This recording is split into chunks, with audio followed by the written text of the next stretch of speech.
What is Thank your you. current market view? I mean, we've seen a gut-wrenching fall in crude, good comeback in emerging market equities, but lot of volatility in developed markets like US and Japan. How do you assess the risk versus reward ratio right now for investors?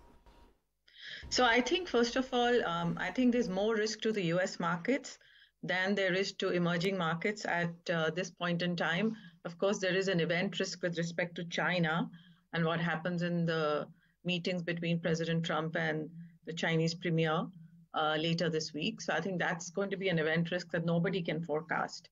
But barring that, I think there's more risk to the developed markets, particularly the US, than to emerging markets. And that's mainly because if you look at the valuation disparity between the US market valuations and the emerging market valuations, the US markets are trading at roughly 50% premium to the emerging market valuations, which is in the history in the last 2 decades, the pretty much the highest ever. We've seen these kind of disparity levels in 2002-3. We've seen them closer to 2008-9, and we're seeing them again for the last year or two.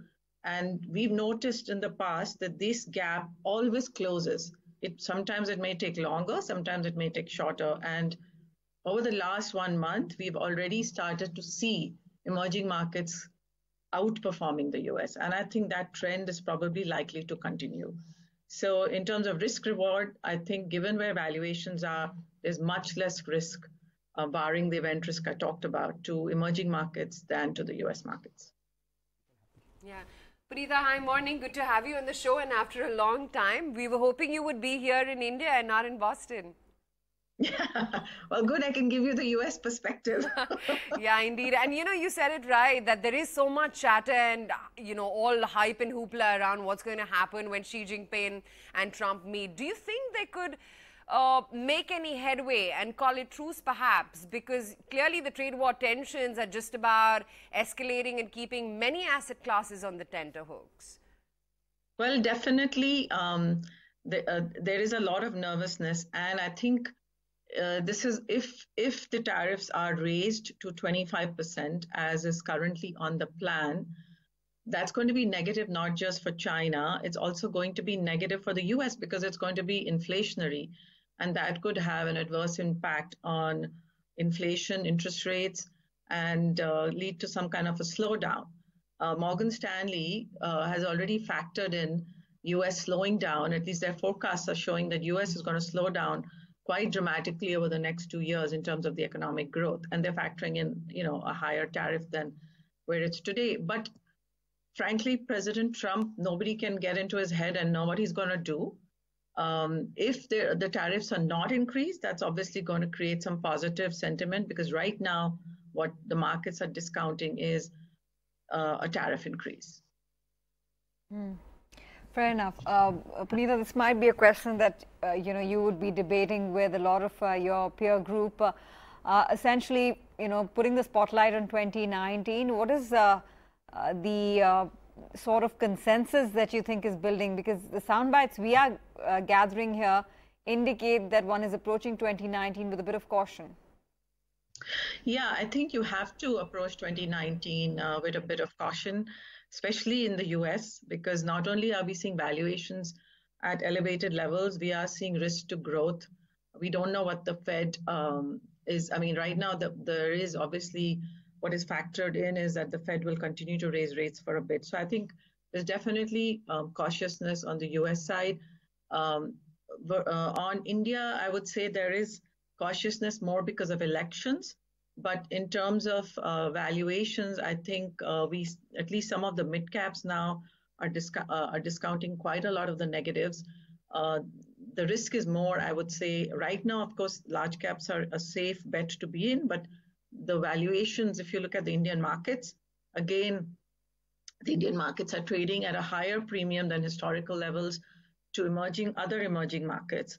And also the large caps in general have got pretty high valuations, and India's own historic valuations versus today were much lower. So there are some risks building up in pockets in India, but there's also a lot of value emerging at the same time. But if it looks, while you're sitting in India, that India has actually done quite poorly as a market. But if you look at the year-to-date performance, India's now over, after the rebound in the last few weeks, is not performing as badly as some of the other markets like Korea and China and some of the other emerging markets. So, Punita, are you making a case that cash could be the king for 2019? Sit on huge cash. It should be much more than what you've maintained in last 3 years. Yeah, I think you have to. I mean, I wouldn't go fully into cash. I think SIPs are a good way to play the volatility in the markets, and we think we're going to see some volatility. I wouldn't go totally into cash because because there are a lot of event risks that we are seeing, including the elections in India. If the elections throw up a majority, then holding cash is not going to be a good thing. So you have to be invested, but at the same time, maybe a little bit much cautious in terms of increasing cash levels. But I wouldn't recommend going fully into cash. Okay. Punita, markets, it much more than anyone else that they always tend to pricing a lot of scenarios well in advance. Like we say that focus on not where the puck has moved, but where the puck would move. So how much of a Fed tightening and US, slowdown for 2019 is already in the price? Because US stocks have corrected. The likes of Facebook, Amazon and Google, they've already lost about $1 trillion in terms of combined market cap. So the scenario which you've painted, I think would be the perfect playout scenario for 2019. But is that scenario already in the price? I don't think it's in the price. I believe it started to play out over the last 1 month, but it hasn't fully played out.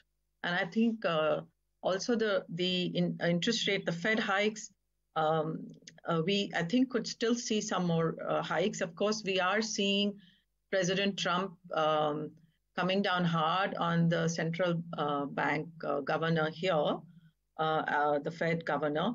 So we don't know how that will play out.